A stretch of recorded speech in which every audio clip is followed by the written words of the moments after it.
Pour la famille Quamlan, ça n'est pas un dimanche comme les autres. Comme au printemps dernier, c'est à travers leur écran de télévision qu'ils sont contraints de communier. Au nom du Père et du Fils et du Saint-Esprit. Amen. C'est un peu dur. Après, on a beaucoup de chance d'être dans une génération où tous les moyens multimédia nous permettent de suivre la messe en direct. On est vraiment unis à chacun.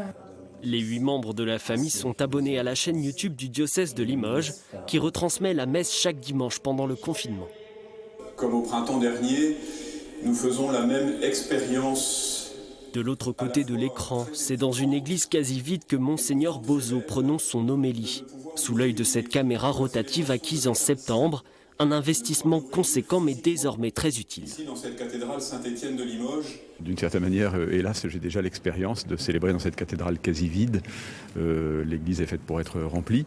Alors on sait par un moment réflexif qu'elle est remplie de tous ceux qui y suivent par les ondes. Ça, c'est aussi les merveilles de la technique. Il y avait, je crois, 250 personnes dans la cathédrale, on peut dire, puisqu'il y en avait 250 qui suivaient par la chaîne du diocèse et la radio. Le confinement, une période difficile pour l'Église. 20% de ses ressources dépendent de la quête. Entre mars et mai, le diocèse a ainsi comptabilisé 200 000 € de pertes. Alors c'est tout le clergé qui doit se serrer la ceinture. On a demandé aux prêtres de faire un effort, donc on a baissé leur traitement. Un prêtre, ça gagne à peu près 1 000 € par mois.